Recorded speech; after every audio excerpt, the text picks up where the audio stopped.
하나님 아버지 감사합니다.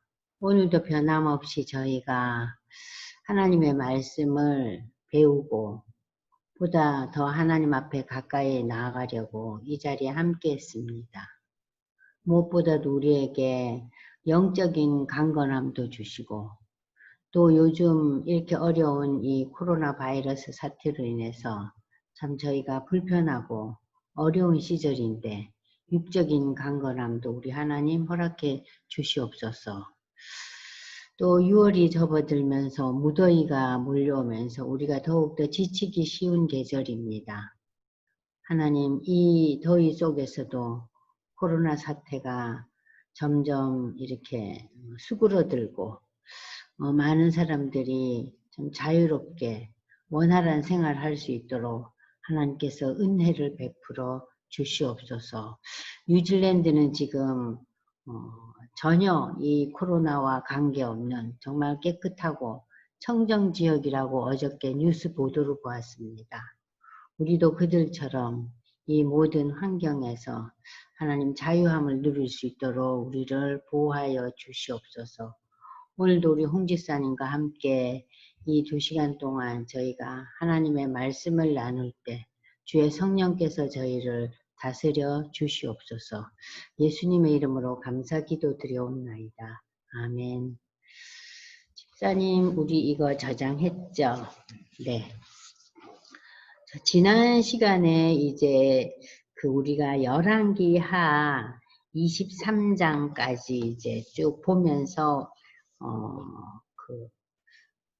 유다 왕국의 그야말로 실질적으로 왕으로서 참 하나님과 백성들 보기에 아름다운 인생을 살았던 이 요시야 왕에 대해서 우리가 이제 공부했잖아요. 근데 이 요시야 왕은 우리 성도들이 사울과 다윗과 솔로몬의 그 이름을 기억하는 것처럼 여러분들이 이제 앞으로는 이 유다 왕국의 실질적인 마지막 그 왕국의 왕이었다고 할 수 있는 이 요시야 왕을 꼭 기억해 주시기 바라요. 이 요시야 왕을 우리가 지난번에 했지만 다시 한번 제가 반복해 드립니다. 이 요시야 왕은 23장 35절에 읽어보시면은요. 이 열왕기 저자가 어떻게 기록하고 있습니까? 요시야 같이 하나님을 마음을 다하고 뜻을 다하고 힘을 다해서 섬기며 모세 율법을 지킨 그러한 왕은 이전에도 없었고 이후에도 없을 거다. 이런 표현으로 요시야 왕에 대한 칭찬을 하고 있어요. 왜 그랬을까요? 그는 솔로몬 이후에 시작된 산당 제사를 완전히 폐지시키고 아세라 목상을 철거하고 그 당시 이방 종교의 종교 예배 드릴 때 그 매음 행위가 성행했죠. 이 남창 제도를 완전히 없애버리고 흰놈의 골짜기에서 어떤 일이 벌어지죠?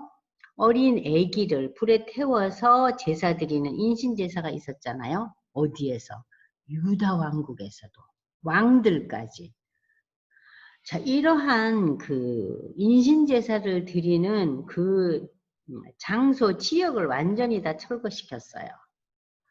또 뿐만 아니라 그는 성전에서 율법책을 발견해서 하나님 앞에 그 왕이 개인적으로 깊은 회개와 기도의 시간을 갖고 백성들에게 말씀을 읽고 이 말씀을 묵상하자고 그 말씀을 선포합니다.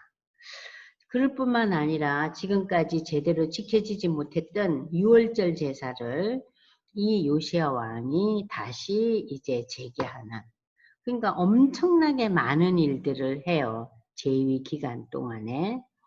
자, 그래서 우리가 이 요시야 왕에 대해서 이제 여러분들이 기억을 꼭 하셔야 되고,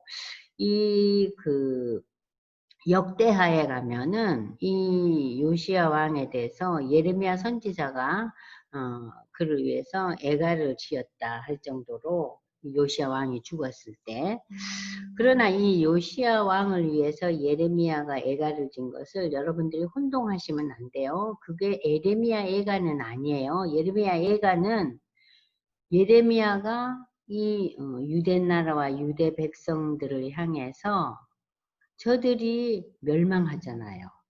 그죠? 바벨론에 의해서. 그것을 안타까워하고 거기에 대한 눈물의 그 글이 있고, 이 개인적인 그 요시아에 대한 그 애가는 지금 남아있지 않다고 전합니다. 자, 그리고 요시아의 그 죽음을 전후하면서 이제 유다 왕국은 점점 멸망의 늪에 이제 빠져들기 시작하는데, 요시아 왕이 어떻게 죽죠? 애굽 군사가 쏜 화살에 맞아 죽어요. 그러니까 이 요시아 왕은 그 당시에 그 전쟁이 애굽과 유대의 전쟁이 아니었죠. 애굽과 그 말하자면 바벨론과의 그 아수르, 이 모든 그 열강들의 전쟁 속에서 이 애굽이 자기네들을 이제 쳐들어오는 줄 알고 이 요시아가 이 애굽을 공격하다가 이렇게 군사가 쏜 화살에 맞아 죽어요.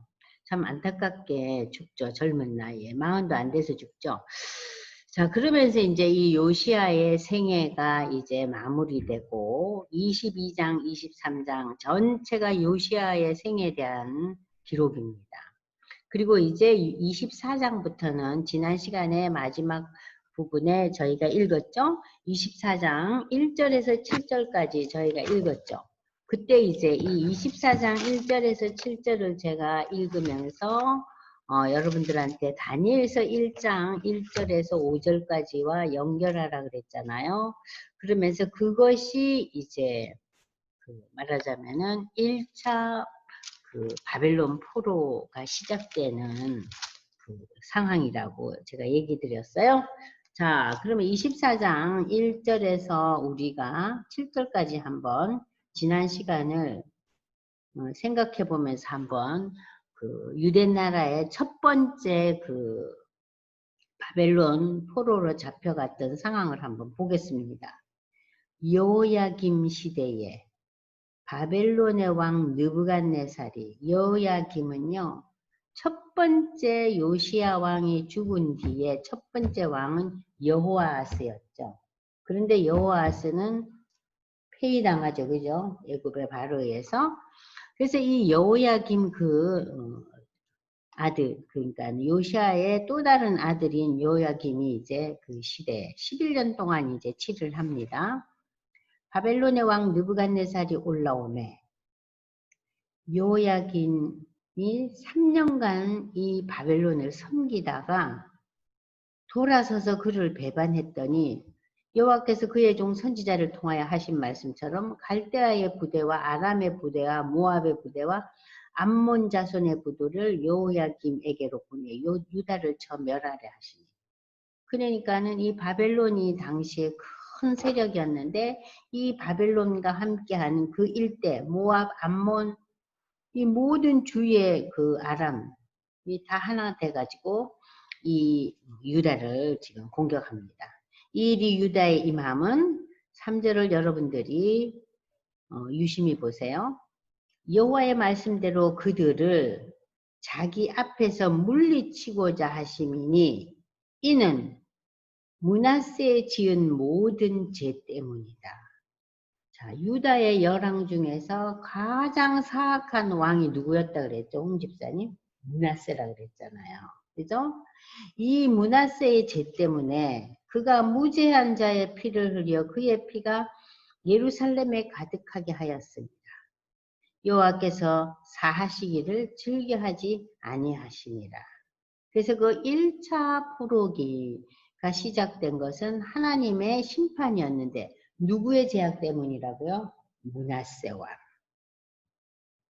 자, 여호야김의 남은 사적과 행한 모든 일은 유대왕 역다질에게 기록됐고 여호야김이 그의 조상들과 함께 자매 그의 아들 여호야긴, 그러니까 요시야의 손자죠. 이제 왕이 됩니다. 애굽 왕이 다시는 그 나라에 나오지 못했으니 이니 바벨론 왕이 애굽 강에서부터 유브라데 강까지 애굽 왕에게 속한 땅을 다 점령하죠. 자, 이때가 이제 말하자면은 이제 그 역사적으로 유명한 갈그리스 전투라는 그 대전쟁이 일어나죠. 이 전쟁에서 이 애굽 왕 바론 느고를 완전히 바벨론의 느부갓네살이 점령하여서 BC 605년에 이제 바벨론은 애굽을 완전히 그야말로 역사에서 완전히 그냥 사라지게 할 정도로 이 애굽을 눌러버립니다. 자, 8절 보면 여호야긴이 왕이 될 때 나이가 18세라. 예루살렘에서 석 달간 다스리는데 그의 어머니의 이름 예루살렘 엘라단의 딸. 여호야긴이 그 아버지의 모든 행위를 따라서 여호와 보시기에 악을 행했더라. 자, 10절을 주목하세요. 그때에. 자, 이제 아버지 여호야김은 이제 세상을 떠나고 이 아들 여호야긴이 왕이 돼가지고 석 달밖에 안 됐어요. 그때 바벨론의 왕 느부갓네살의 신복들이 예루살렘에 올라와서 그 성을 애워싸니라. 자, 두 번째 바벨론 포로기가 시작되는 거예요. 그러니까 지금 첫 번째서부터 두 번째까지 이제 세월이 좀 흘렀죠. 그죠? 세월이 좀 흘렀어요. BC 605년에서 이제 세월이 좀 흘러갔습니다. 다시 느부갓네살 왕이 쳐들어온 거예요. 그래갖고 성을 완전히 둘러쌌어요. 그의 신복들이 애워쌀 때 바벨론의 왕 느부갓네살도 그 성에 이르니 유다의 왕 여호야긴이 어머니와 신복과 지도자들과 내시들과 아내들이 다 바벨론 왕에게 나아가매 왕이 잡으니 때는 바벨론의 왕 8제라. 이게 느부갓네살 왕을 얘기하는 거예요. 그가 여호와의 성전의 모든 보물, 왕궁 보물을 다 끄집어내서 다 파괴하고 이 성전을 완전히 그냥 엉망을 만들어 버리는 거예요. 그가 또 예루살렘의 모든 백성과 지도자와 용사 10,000명과 모든 장인은 뭐예요? 여러 분야에 있어서 기술자죠. 자, 대장장이를 사로잡아가매 비천한 자 외에는 이 땅에 남은 자가 없었더라. 그러니까는 이 유대 땅에 남은 자는 그냥 별 쓸모가 없는 사람들만 많이 남아있는 거예요. 그가 여호야긴을 바벨론으로 사로잡아 가고 왕의 어머니와 왕의 아내들과 내시들과 나라의 건세 있는 자들도 예루살렘에서 바벨론으로 사로잡아 가고 용사 7,000명, 장인 대장장이 1,000명, 하여튼 싸울 만한 젊은 용사들은 다 바벨론 왕이 사로잡아 가고 바벨론 왕이 이제 새로운 왕을 또 세웁니다. 유대 나라의 새로운 왕. 그 왕이 이제 시드기야예요.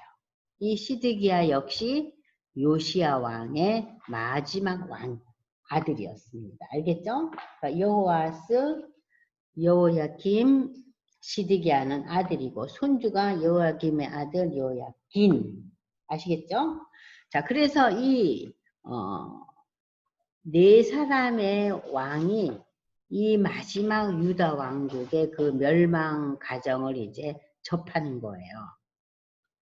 자, 그러면 유다 왕 시드기야가 왕이 될 때 나이가 21세라 예루살렘에서 11년간 다스리고 그의 어머니의 이름은 하무달이요 림나인 내 딸이더라. 그가 여호야김의 모든 행위를 따라 하나님 보시기에 악을 행한다.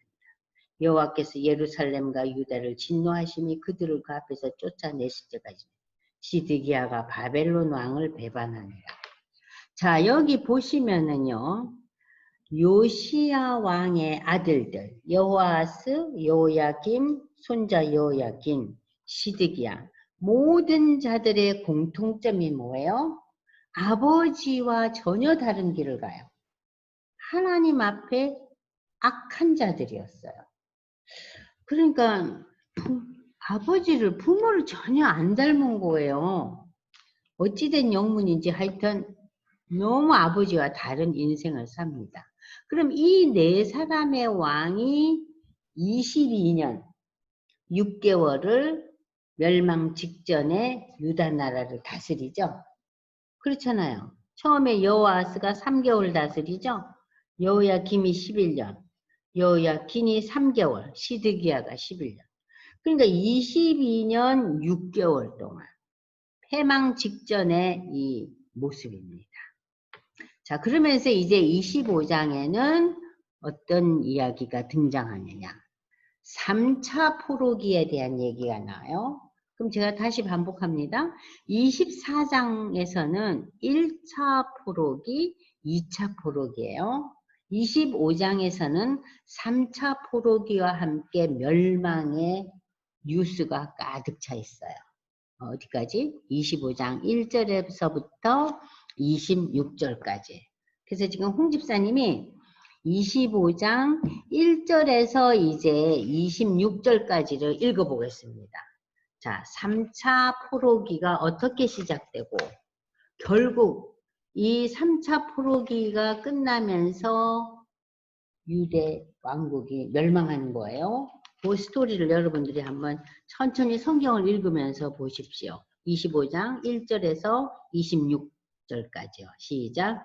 시드기야 제9년 열째 달 10일에 바벨론 왕 느부갓네살이 그의 모든 군대를 거느리고 예루살렘을 치러 올라와서 그 성에 대하여 진을 치고 주위에 토성을 쌓으매 그 성이 시드기야 왕 제11년까지 포위되었더라. 예, 여기 토성이라는 말 우리한테는 굉장히 좀 들어본 적 있어요? 이 토성이라는 것은요, 흙을 가지고 언덕을 쌓는 거예요. 어디에? 성 주위에 흙을 파가지고 쌓는 거예요. 왜냐하면은 성 속에 있는 그 유다인들이 못 나오게 하려고요. 완전 포위당하는 거죠. 읽으세요. 그 성이 시드기야 왕 제11년까지 포위되었더라. 그의 넷째 달 9일에 성중에 기근이 심하여 그 땅 백성의 양식이 떨어졌더라.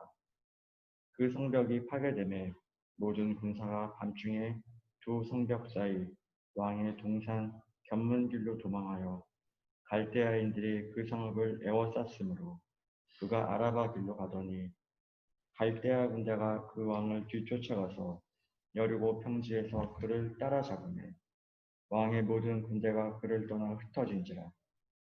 그들이 왕을 사로잡아 그를 림나에 있는 바벨론 왕에게로 끌고 가매 그들이 그를 신문하니라. 여기서 보시면은 갈대아 군대가 그 왕을 뒤쫓아가고 갈대아 사람, 갈대아는요 바벨론과 똑같은 얘기예요. 네, 읽으세요. 그들이 시드기야의 아들들을 그의 눈앞에서 죽이고 시드기야의 두 눈을 빼고 놋 사슬로 그를 결박하여 바벨론으로 끌고 갔더라. 바벨론 왕 느부갓네살의 19째 5월 7일에 바벨론 왕의 신복 시위대장 느부사라단이 예루살렘에 이르러 여호와의 성전과 왕궁을 불사르고 예루살렘의 모든 집을 귀인의 집까지 불살랐으며 시위대장에게 속한 갈대아 온 군대가 예루살렘 주위의 성벽을 헐었으며 성 중에 남아있는 백성과 바벨론 왕에게 항복한 자들과 무리 중 남은 자는 시위대장 느부사라단이 모두 사로잡아 가고 시위대장이 그 땅에 비천한 자를 남겨두어 포도원을 다스리는 자와 농부가 되게 하였더라. 네, 2차 포로기에도 사람들을 잡아가고 어떤 사람만 남겼다 그랬어요. 요 앞장에서. 그죠? 비천한 자만 남겼다 그랬어요. 여기 3차 포로기에서도 또 그래요. 자, 읽으세요.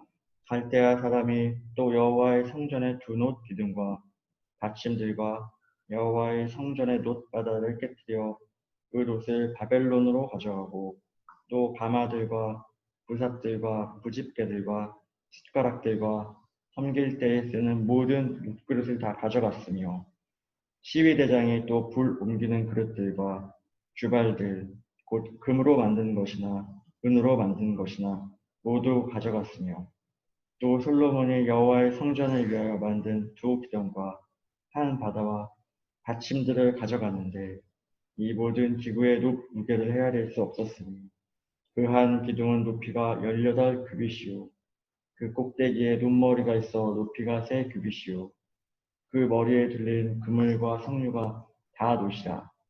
다른 기둥의 장식과 그물도 이와 같았더라.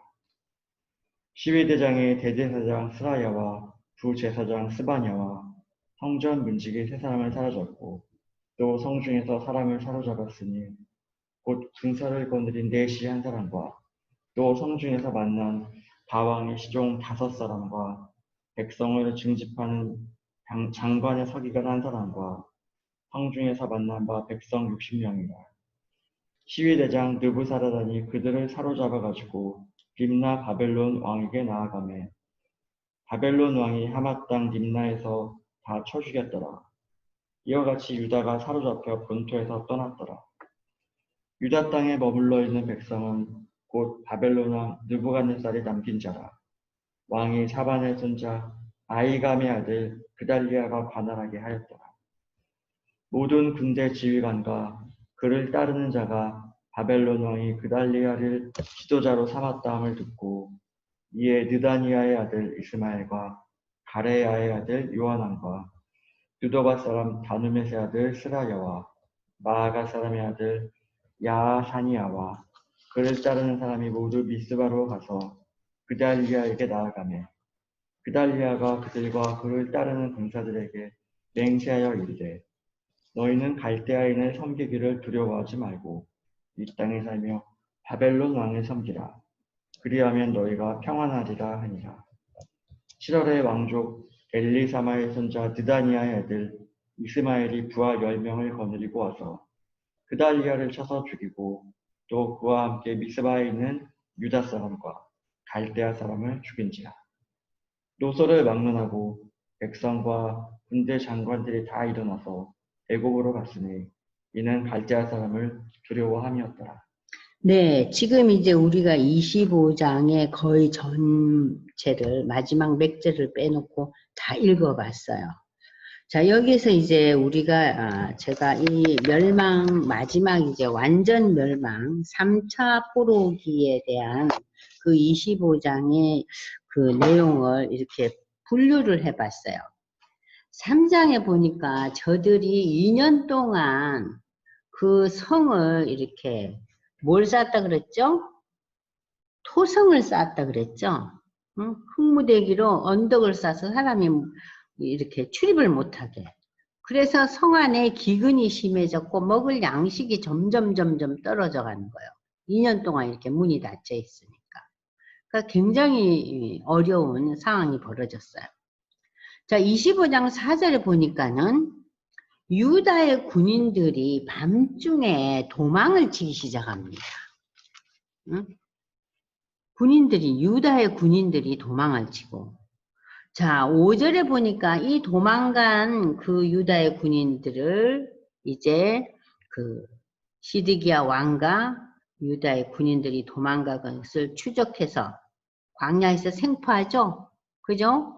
그리고 이제 이 6절에서 7절에 의하면 시드기야 왕은 바벨론 왕 느부갓네살 앞에서 신문을 받고 당시 그 아들들이 이 왕이 보는 데서 죽임을 당하죠. 자, 이 바벨론 왕은 그러고는 시드기야 왕을 두 눈을 뽑고 사슬에 묶어서 끌고 갑니다.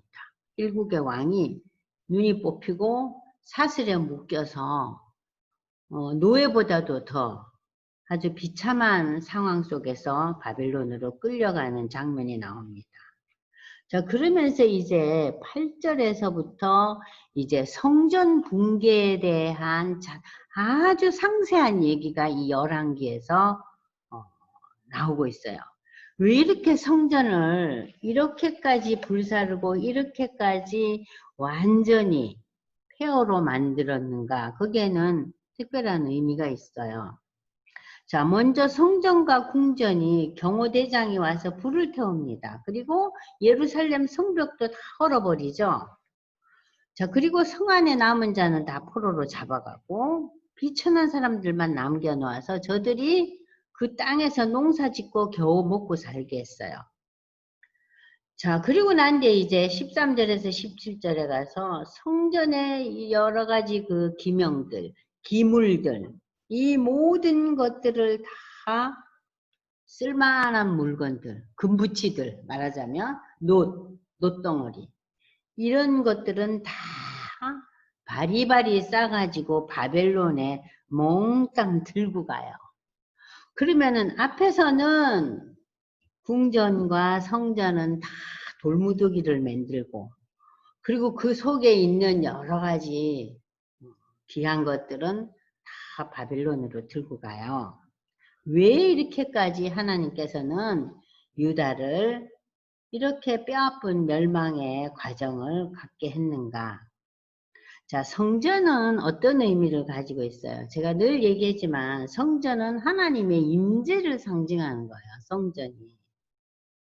또 이 유다 백성들은 이 성전을 귀히 여길 뿐만 아니라 성전 속에 있는 여러 가지 기명들도 굉장히 거룩한 물건들로 구별했어요. 그런데 저것들을 다 가지고 간 것은 유다 백성들이 귀히 여기는 모든 것들을 다 바벨론이 노획해 가는 상황을 통해서 하나님께서 이 백성에게 엄청난 시련과 고통을 준 거예요. 그들이 그렇게 귀히 여겼던 하나님의 임재를 상징한 성전을 다 파괴시키고 성전 속의 모든 그 귀한 기명들을 다 바벨론이 들고 가버려요. 그러면서 이 백성들에게 뼈아픈 시련을 이제 누리게 하는 거예요.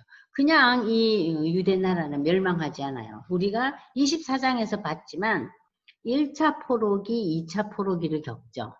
근데 대부분의 세계사를 보면요.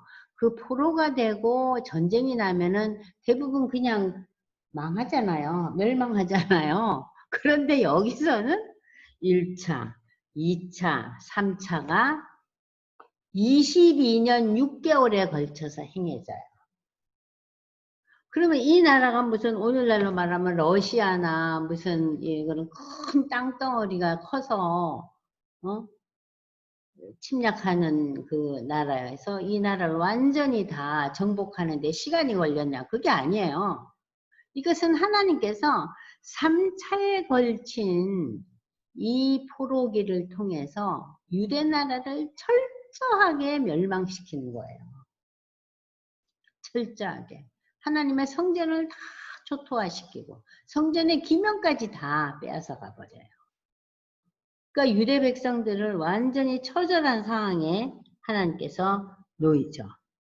자, 그리고 난 뒤에 여기 보시면은 여러분들이 그 25절, 26절에 보면은 저들이 이제 애굽으로 돌아갔다 그러잖아요. 유대 지도자들이.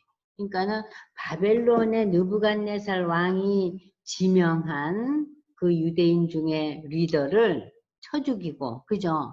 그러고 난 뒤에 저들이 바벨론의 그 힘에 무서워서 애굽으로 도망을 가요. 자, 이러한 처절한 상태에서 이제 남왕국이 멸망하는 모습이 25장 전반에 나타나고 있어요. 참 처절한 모습이죠. 자, 그러면은 이 처절한 모습 속에서 우리는 이 유대 역사는 그냥 끝나는 것인가? 그게 아닙니다. 27절, 28절, 29절, 30절 보세요. 유다의 왕 여호야긴이 여호야긴은 요시야의 손주죠. 그죠? 석 달 동안 치리했죠.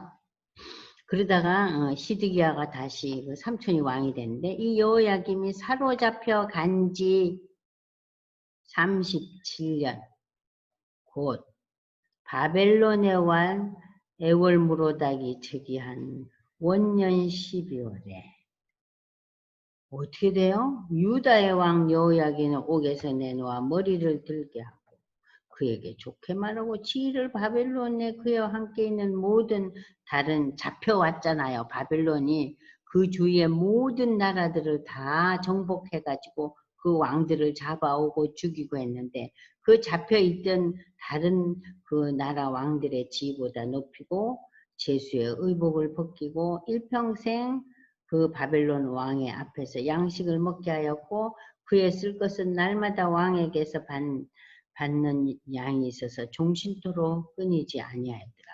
그러니까는 왕대접을 받았다는 얘기예요. 무려 이 사람이 그 37년간 잡혀 있다가 이러한 그 회복의 메시지를 이제 우리에게 들려줍니다. 이것은 그 유다라는 이 나라가 치욕적인 멸망을 하게 되지만 그 치욕의 멸망 속에서도 하나님께서 인류 역사상 정말 전무후무한 회복의 그 사건을 다시 일으키셔요. 회복의 사건이죠. 자, 이것은 이미 예레미야 선지자를 통해서 이미 다 말씀을 주셨어요. 그래서 여러분들 예레미야 29장을 한번 펼쳐보세요. 예레미야 29장. 선지서로 넘어가세요. 예레미야 29장. 예레미야 29장 10절에서 23절. 여러분들이 평소에 많이 읽던 본문이에요. 예레미야 29장 10절에서 23절 제가 읽겠습니다. 여호와께서 이와 같이 말씀하십니다. 바벨론에서 70년 동안 너희가 포로기를 차면 내가 너희를 돌보고 나의 선한 말을 너희에게 성취하여 너희를 이곳으로 돌아오게 하리라. 여호와의 말씀입니다. 너희를 향한 나의 생각을 내가 하나니 평안이요 재앙이 아닙니다. 너희에게 미래와 희망을 주는 것입니다. 너희는 내게 부르짖으며 내게 와서 기도하면 내가 너희들의 기도를 들을 것이요 너희가 온 마음으로 나를 구하면 나를 찾을 것이요 나를 만나리라. 이것은 여호와의 말씀입니다. 나는 너희들을 만날 것이며 너희를 포로된 중에서 다시 돌아오게 하되 내가 쫓아보냈던 나라들과 모든 곳에서 모아 사로잡혔던 낫은 그곳으로 돌아오게 하리라. 이것은 여호와의 말씀이다. 너희가 말하길 여호와께서 우리를 위하여 바벨론에서 선지자를 일으키셨느니라. 자, 바벨론에서 선지자를 일으켰다 그랬어요. 바벨론 땅에 있던 사람들이 누구였어요? 여러분이 잘 아는 다니엘이잖아요. 또 누가 있어요? 느헤미야가 있죠. 최고의 지도자 느헤미야. 이런 위대한 인물들을 그 바벨론 땅에서 일으켰어요. 다윗의 왕좌에 앉은 왕과 이성에 사는 모든 백성 공 너희와 함께 포로되어 가지 아니한 너희 형제에게 여호와께서 이와 같이 말씀하셨느니라. 자, 그러면서 너희가 이렇게 어려운 그 멸망을 겪지만 결국은 하나님께서 어떻게 한다고요? 하나님께서 너희에게 이렇게 큰 고난의 어려움을 준 것은 재앙이 아니라 그랬어요. 재앙이 아니고 너희에게 미래에 대한 평안의 복에 대한 하나의 과정이라는 거예요. 그러니까 저들이 겪는 이 고난의 과정은 재앙이 아니라는 것을 하나님께서 분명히 밝히면서 너희가 온 마음으로 나를 구하고 나를 찾아 나를 만나라. 그러니까 하나님을 바라보라는 그런 말씀을 예레미야 선지자를 통해서 이스라엘 백성들에게 하고 있어요. 그러면서 이제 열왕기 하는 이제 회복의 메시지를 던져주면서 끝내요. 열왕기서가. 그럼 우리가 이제 열왕기서를 이제 여러분들이 이제 끝냈는데요. 자, 열왕기서를 이제 끝내고 난 뒤에 우리가 프린트로 넘어갈 거예요. 프린트, 여러분들 프린트 가지신 분은 프린트를 펼쳐 보시고요. 프린트가 없는 분들은 이 화면에 이게 다 여러분들 띄우잖아요, 제가. 자, 그러면서 열왕기 상하를 한번 중요한 의미들을 다시 한번 복습합니다.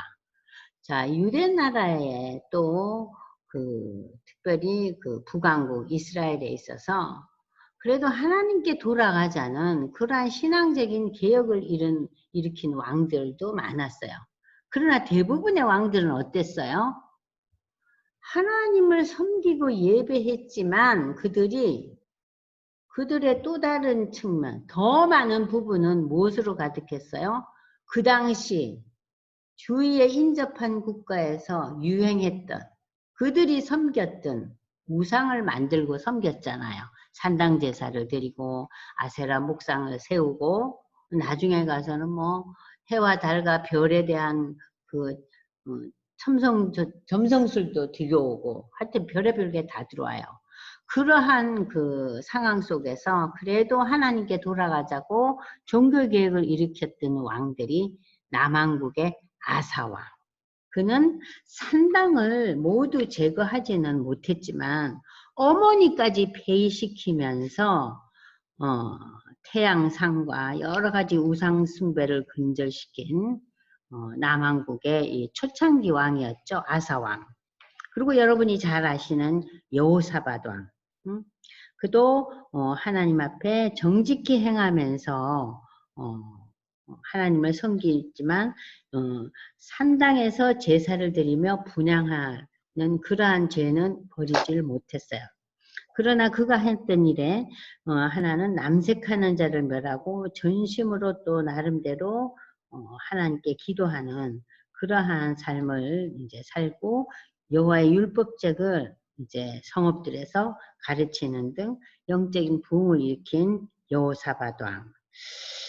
자, 그리고 이제 여러분들이 보시면은 그 다음에 이제 예후가 나오죠. 예후. 예후는 북왕국 사람 아니에요. 그죠? 북왕국. 바알 숭배자들을 멸절시키기에 예후는 자신이 아합보다 더 바알을 많이 섬겼다고 백성들에게 거짓말을 해요. 그래가지고 내가 더 열심히 바알을 섬기니까 바알을 섬기는 자들은 다 나와라 그래요. 그래갖고 다 죽여버려요. 네? 그러한 그 바알을 섬기는 자들 또 바알 선지자들을 모이게 해서 저들을 다 제거하는 그러나 그도 그 바알의 당과 아세라 목장은 제거했지만 여로보암이 만든 두 금송아지 북왕국은 또 뭘 섬겼어요? 여로보암 왕이 북왕국을 일으켰잖아요. 그죠? 그가 왕이 되자 만든 게 뭐예요? 베델과 단에 송아지를 각각 뒀잖아요. 금송아지. 이 금송아지가 뭘 의미한다 그랬죠? 물신이에요, 물. 그러니까 물질, 황금 만능주의. 물신이에요. 자, 그래서 이 예후가 그 유일하게 북왕국에서 나름대로 그 바알을 숭배하는 자를 멸절시키는 그러한 신앙의 면모를 좀 보여줬어요. 그리고 그 다음에 이제 남왕국에 와서 여러분이 잘 아시는 히스기야 왕.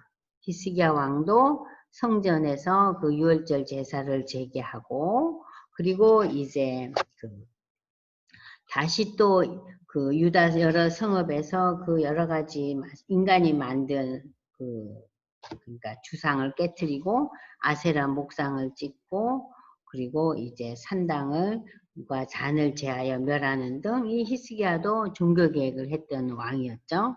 그 다음에 이제 우리가 조금 전에 읽었던 요시야 왕. 네, 요시야 왕이 가장 그 38세의 젊은 나이에 그 전투를 벌이는 가운데 화살에 맞아 죽지만 그는 신앙적으로 또 정치적으로 유다 왕국을 향해 개혁을 일으킨 정말 유다의 역사에 있어서 정말 전무후무한 그러한 왕이었다는 거 여러분들이 지난 조금 전에 이제 우리가 공부했잖아요. 그래서 어때요? 유다의 그 신앙의 개혁을 일으켰던 이런 왕들에 대한 이제 생각을 하시고, 그 다음에 헌금관리법은 여러분들이 그냥 이거는 그냥 건너뛰겠어요. 이건 뭐 그렇게 어려운 얘기가 아니니까 제가 설명이 필요 없을 것 같아요. 그 다음에 31페이지로 넘어가시면은요, 그 종교 개혁을 시도한 왕들에 비해서 열왕기 상하에서 가장 사악한 왕들이 있었죠. 사악한 왕. 지금 우리가 본 왕들은 어때요? 그래도 하나님을 좀 더 섬기려고 애썼던 그런 신앙의 개혁자들이라면 지금 보는 사람들은 가장 사악을 떨던 북왕국의 아하방. 아하방 기억나시죠? 그죠? 엘리야가 여러분들 머릿속에 기억나죠? 아합과 엘리야, 이세벨. 응? 아합의 와이프 이세벨. 기억나시죠? 북왕국의 대부분의 왕들이 하나님을 떠난 악한 왕들이었지만 그 중에서도 가장 악한 왕이 아합이었어요. 왕비 이세벨과 함께 바알을 위해 단을 쌓아 숭배했고 아세라 목상을 만들었다. 그는 엘리야 선지자에게 이스라엘을 괴롭게 하는 자라고 그렇게 엘리야를 아주 그냥 몰아세워요. 결국 바알 선지자들과 엘리야의 대결을 통해 하나님이 참신인 걸 우리가 알게 되잖아요. 그죠? 그러나 여전히 하나님의 말씀에 불순종하며 악을 행하고 또 이 아합 왕의 그 마지막 그 큰 죄악 중에 하나가 그 포도원을 빼앗는 거 여러분들 기억나시죠? 그죠? 그 백성이 갖고 있는 그 포도원을 지가 뭐 왕이 그 포도원에 뭐가 이렇게 눈이 어두워서 그걸 못 뺏어서 안달을 떠니까 그 와이프가 그냥 죽여버리잖아요. 근데 제가 이 얘기할 때 무슨 얘기를 했죠? 유대의 전통은 땅을 절대로 못 뺏어요. 왜냐? 조상 대대로 물려온 땅이잖아요. 그 조상이 누구에게 받은 거예요? 하나님으로부터 받은 땅들이잖아요. 네? 자, 그래서 이 아합은 예후에 의해서 한꺼번에 완전히 자기 아들들까지 다 몰살을 당하는 엄청난 하나님의 심판을 받죠. 이 아합왕, 북왕국의 아합왕이 대표적인 왕이었고 북왕국의 대부분의 왕, 전부 왕들이 어땠어요? 사악했어요. 그것은 금송아지 숭배와 바알 숭배와 아세라 목상을 숭배하고 이런 상황 속에서 북왕국이 멸망하죠. 자, 그러면은 남쪽 유다 왕국에 있어서의 그 사악한 왕들의 대표 주자는 누가 있냐? 자, 보십시오. 아하스 왕. 자, 그의 통치는 아하스 이전의 유다 여러 왕들보다 사악했다. 그가 가장 사악한 일을 저지른 첫 번째 일은 뭐예요? 자기 자신의 왕의 아들, 첫 번째 아들이에요. 장남을 불 가운데로 지나게 하면서 우상의 제물로 바치는 가증한 일을 이 아하스 왕이 해요. 이는 완전히 하나님 떠난 자죠. 응? 하나님 떠난 자죠. 또 아하스 왕은 그 다메섹, 그러니까는 아람 나라의 그 수도가 다메섹이죠. 그 단을 보고 그대로 만들어서 제사를 지내요. 참 어이가 없는 그 유다 왕이죠. 그러면 또 이제 이 아하스 왕에 이어서 더 아하스보다 악한 왕이 여러분 기억하세요? 아까 그 멸망의 이야기를 하면서 그 누구 얘기가 나왔죠? 므낫세 얘기가 나왔죠. 므낫세가 지은 죄로 인하여. 그 기억나세요? 아까 우리 성경 읽었잖아요. 기억나셔요? 요 24장 여러분들 아까 읽었잖아요. 24장 5절에 보면 므낫세에 지은 모든 죄 때문에. 자, 그런데 지난 시간에 제가 므낫세 읽을 때 얘기했지만 그는 남왕국의 14대 왕으로서 남왕국에서 가장 오랫동안 통치했다 그랬죠? 55년. 제일 악한 왕이 제일 오래 통치했다고 제가 얘기했잖아요? 이스라엘 역사에서 가장 장기집권한 왕이에요. 그는 아버지 히스기야가 헐어버린 산당을 다시 세우고 아합 왕처럼 바알을 위해 단을 쌓고 아세라 목상을 만들고 여기에 하늘의 일월 성신을 숭배하는 점성술도 들여오고 또 므낫세 역시 자기 아들을 산채로 불 가운데로 지나가게 하고 사수를 행하고 신접한 자와 박수를 신임하는 등 참 정말 이래서 이 이스라엘 백성들이 여기 이스라엘 백성이 아니고 유다의 백성이라 그랬죠. 제가 이게 미스프린트네요. 유다의 남유다 백성들이 열방의 백성보다도 더 악한 길로 만드는 게 있어요. 그래서 아까 우리가 그 열왕기 하에 읽었지만 므낫세의 악행은 무죄한 자의 피를 흘리게까지 하였다. 그는 선지자 이사야를 톱으로 잘랐다고 하는 전승이 있죠. 이러한 므낫세의 죄악으로 인해 사마리아를 잰 줄과 아합의 집을 다림보던 추를, 그러니까 이게 다림줄과 추 얘기예요. 다림줄과 추는 일종의 측정하는 기기잖아요. 그러니까 이 사마리아라는 것은 누굴 상징해요? 북왕국이죠. 사마리아가 북왕국의 수도니까. 그러니까 북왕국 이스라엘을 하나님께서 심판하고 저들에게 재앙을 내리고 저들을 멸망시켰던 그 하나님이 예루살렘에 베풀고 또 여기 도가 아니고 또 사람이 을도 빠졌네요. 그릇을 씻어 엎음 같이. 여러분들 그릇에 담겨 있는 거 씻을 때 어떻게 씻죠? 깨끗이 제거해서 씻잖아요. 완전히 둘 없는다는 거예요. 예루살렘을 씻어버릴지라. 자, 그러니까는 하나님께서 사마리아보다도 더 예민한 다림줄로 예루살렘을 남유다 왕국을 심판하시겠다는 거죠.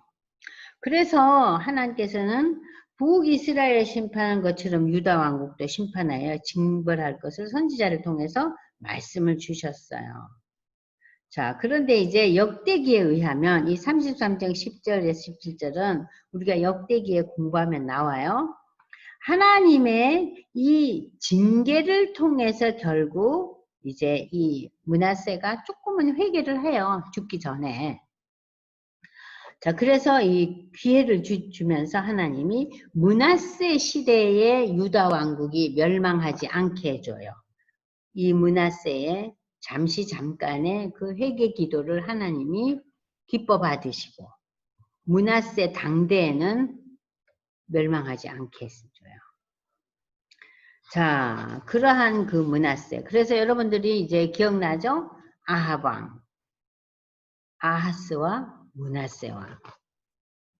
근데 우리가 지난 열왕기 상하를 읽어오면서 유다의 왕, 이스라엘의 열왕들이 대부분 하나님 앞에 큰 죄악을 저지른 사악한 왕들이 대부분이었어요. 왕들조차. 참 너무 참 하나님께서 역사를 진행하시면서 참 인간의 그 제약된 모습을 다시 보시지 않았는가 그런 생각을 제가 해봅니다. 자, 그 다음에 이제 32페이지로 넘어갑니다. 32페이지 성전 파괴에 대해서 나옵니다. 예루살렘 성전은 세워진 지 솔로몬 성전이 완공된 것이요. 자, 보십시오. 열왕기 상에 솔로몬 성전은 누가 완공시키죠? 솔로몬이 완공시키잖아요. BC 959년에. 약 373년 만에 바벨론에 의해서 완전 불타죠. 그죠? 3차 포로기 때. 그죠? 그러나 하나님께서는 성전이 파괴된 지 70년이 지난 후에 바벨론 포로에서 귀환한 스룹바벨이 중심이 되어 성전을 재건하였다. 자, 여러분들 여기 보시면은 바벨론에 불타고 성전이 완전히 기명까지 다 절취당한 이 사건이 586년이죠. 그런데 바벨론 포로에서 귀환한 스룹바벨이 중심이 되어서 성전을 재건하면서 그 성전을 우리가 스룹바벨 성전이라 그랬잖아요. 그 솔로몬 성전이 완전히 불타고 새로 세운 성전 이름을 우리가 스룹바벨 성전이라고 부르는데 이 성전이 세워진 것이 516년이에요. 그러면 586년에서 516년을 빼보세요. 70년이죠? 70년이 지난 후에 회복된다는 거. 그러니까 하나님의 회복이 어디에 초점이 맞춰져 있어요? 성전에 맞춰져 있죠. 홍집사님, 이게 너무나 참 신비하죠? 성전이 다시 세워진다는 얘기예요. 그 완전히 돌무더기 된 성전이 70년 만에. 이 당시 성벽도 헐렸지만 느헤미야 시대에 와서 바사 시대 느헤미야가 최고의 그 자리에 있었잖아요. 그죠? 그 느헤미야가 자기 유다 땅에 와서 성벽을 수축하잖아요. 자, 예루살렘 성전은 하나님께서 거룩하게 하시고 그곳에 임재하실 것을 약속하신 하나님의 성전으로 정말 다윗이 정말 죽기 전에 얼마나 이 성전을 위해서 준비합니까? 기도하고. 그리고 이제 이 솔로몬 시대 때 완공한 이 솔로몬 성전이었어요. 그러나 유다 백성들은 이 성전 안에서 어떤 제약을 저지릅니까? 자, 아하스 왕이 아수르로부터 받아들인 하늘의 1월 성신에 대한 숭배, 달을 섬기고 별을 섬기고 해를 섬기는 그러한 그 1월 성신 숭배 사상이 므낫세 왕의 치리 기간 동안 극에 달해가지고 므낫세 시대에는 그 별에 대한 그림, 해에 대한 그림, 이러한 그 그림들이 그려져 있는, 요즘 말하면 우리가 뭐 무슨 뭐 우리 교회도 저런 거 있잖아요. 뭐 매달 며칠 날 직분장 선출한다. 우리가 언제 특별 새벽 기도한다 할 때 이렇게 그 길을 만들어 가지고 그죠? 이렇게 앞에다 걸어 놓잖아요. 아, 성전 안에다 이 해와 달과 별의 그림을 그려 놓은 거예요. 예? 이건 뭐 엄청난 죄악이죠. 자, 그 형상을 성전 안팎의 두 마당에도 세우고 성전 안에까지 우상을 세우는 죄악을 저지릅니다. 이러한 죄악 때문에 하나님께서 저들이 그렇게 귀히 여겼던 성전을 파괴시킨 거예요. 성전 파괴만이 아니라 예루살렘의 성사면 성벽을 헐었고 모든 귀족들의 집은 불살르고 성전을 바치고 있던 녹기들, 기둥들, 받침 못받아. 아니 이 바벨론에 가져갔는데 이 바벨론이 엄청난 세계를 정복한 그야말로 황금이 잔뜩 보유하고 소유했던 이 바벨론이 사실 이 성전에 있던 이 기명들, 그 유다 왕들의 그 궁전에 있던 그 필요도 없어요. 저들이 엄청난 부를 이미 축적했어요. 근데 다 가져간 거는 뭘 상징합니까? 철저하게 하나님께서 이 성전과 이 유대를 파괴시키고 멸망시킨 것을 상징적으로 드러나는 사건이에요. 아시겠죠? 이 열왕기 25장 이 장면들은. 자, 그 다음에 이제 여러분들이 그 프린트에는 없지만 여기에 보면은 그 우리 도표에 보면은 이스라엘의 열왕 그 멸망을 예언한 선지자들 여러분들이 참고해 보시고요. 자, 그 다음에 저희가 아까 마지막으로 읽었던 여호와긴 왕의 지위가 회복되었다. 이것은 예레미야에 의해서 이미 예언됐다고 우리가 아까 예레미야에서 읽었죠? 그죠? 그래서 여기서 이제 읽어볼 것은 신실하신 하나님께서 그의 백성들을 회복시키신다는 예언이 성취되고 있음을 이 본문을 통해서 선포하고 있어요. 그 회복의 선포로 열왕기가 끝납니다. 이러한 역사는 세상의 어떤 역사 속에서도 찾아볼 수 없는 회복과 구원의 역사가 하나님의 섭리 가운데 펼쳐진 거죠. 그러니까 우리는 이 열왕기서 이 하의 마지막 절을 읽을 때는 정말 너무 감탄하고 와, 어떻게 이런 일이 일어났는가 그런 걸로 여러분 마음속에 생각하면서 읽으셔야 돼요. 근데 저도 처음 이거 읽을 때 무슨 말인지도 몰랐어요. 아니 이게 뭔 소리요. 다 둘러 엎더니 또 무슨 왕의 지위가 회복되고 뭐 왕하고 같이 밥을 먹는데 말도 안 되는 소리를 하네. 저 처음 읽을 때 그렇게 읽었어요. 어때요, 홍 집사님? 아, 이게 세상 역사에서 이해가 돼요? 있을 수 없는 일이에요. 정말 이런 일은 정말 전무후무한 일이죠. 왜냐? 하나님의 회복의 역사고 하나님의 구원의 역사고 하나님의 섭리 가운데 펼쳐졌기 때문에. 그래서 여러분들은 그 마지막 열왕기하의 마지막 절, 그 27절, 28절, 29절, 30절도 빨갛게 동그라미 해놓으세요. 회복과 정말 새로운 하나님의 그 예언의 성취의 역사라고. 자, 그러면 이제 우리는 32페이지 보시면 여러분들, 자, 열왕기 상하에 나타난 남북 왕국이 분열되는 과정이 있었잖아요. 그죠? 남북 왕국의 분열을 한번 보겠습니다. 솔로몬은 정치적인 안정과 경제적인 부흥을 위해서 바로의 딸들과 결혼하고 이방 여인들을 여러 여인들과 결혼하면서 이 통일 왕국 속에 누가 들어와요? 이방 신들이 들어오는 거예요. 그러면서 산당 제사가 시작되는 거예요. 그래서 실질적으로 솔로몬은 하나님을 예배하고 섬겼지만 또 한편으로는 뭘 해요?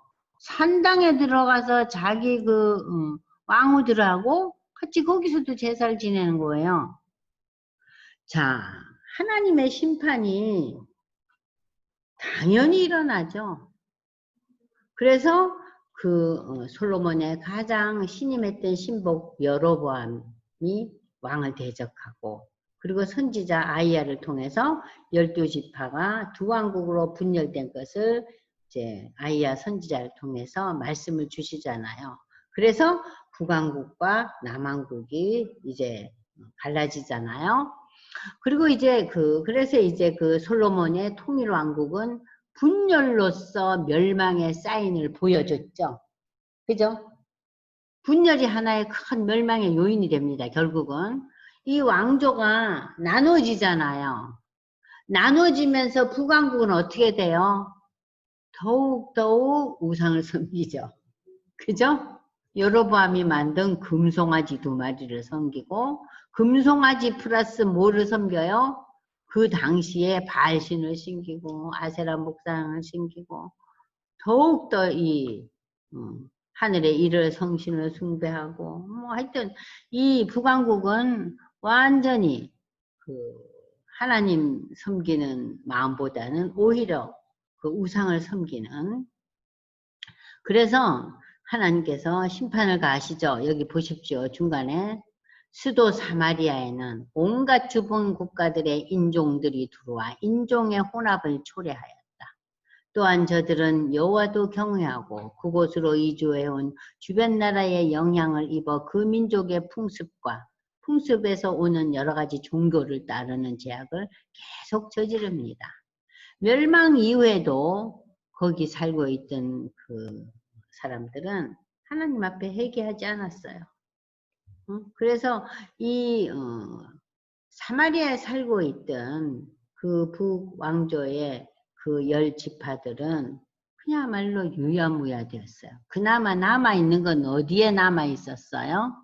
나라가 멸망하고 이 북왕국이 어려워지면서 그 남쪽에 있었던, 유다와 가까이 있었던 남쪽에 있었던 지파 사람들은 많이 남쪽으로 넘어와요. 그래서 그 사람들만 좀 남고 북왕국은 어떻게 돼요? 이 지파마저도 다 흩어져 버려요. 자, 이렇게 하나님께서 북왕국을 치리하셨습니다. 그러면 남왕국은 어떻게, 우리가 조금 전에 멸망했다고 했죠?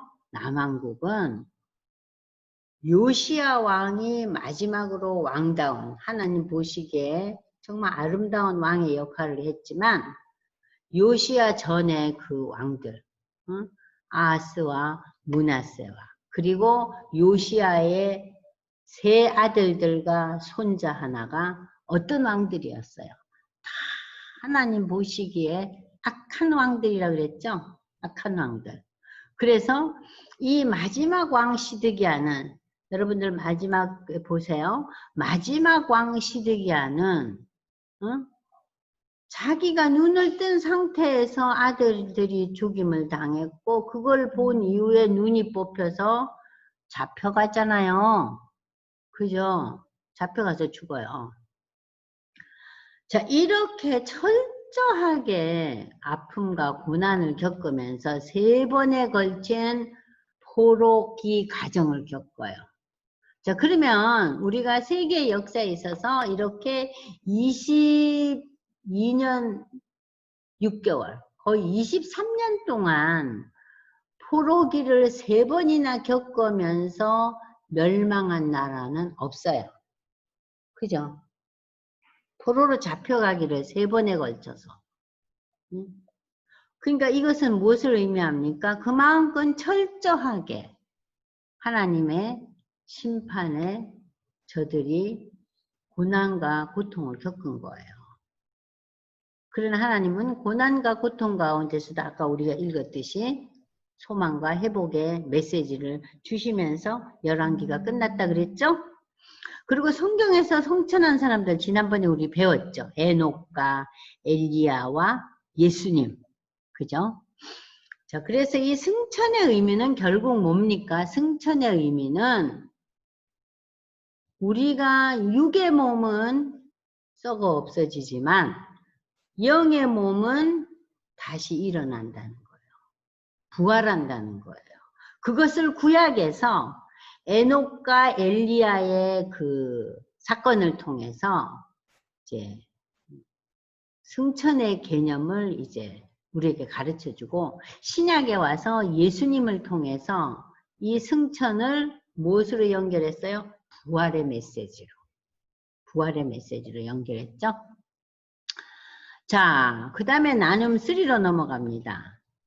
자, 종교개혁을 일으켰던 나름대로 신앙의 그 모범을 보였던 히스기야 왕은 이제 큰 질병에도 걸리고 또 여러 가지 어려움이 겪기도 하고 그러면서 기도를 많이 해요. 자, 그러면 우리가 히스기야 왕의 그 기도의 장면들이 열왕기하 19장과 20장에 나타나요. 그러면 이 히스기야 왕의 기도는 어떤 기도였는가? 옷을 찢고 굵은 배를 입는다. 굵은 배를 입는다는 것은 좋은 옷을 다 벗어버렸죠. 예?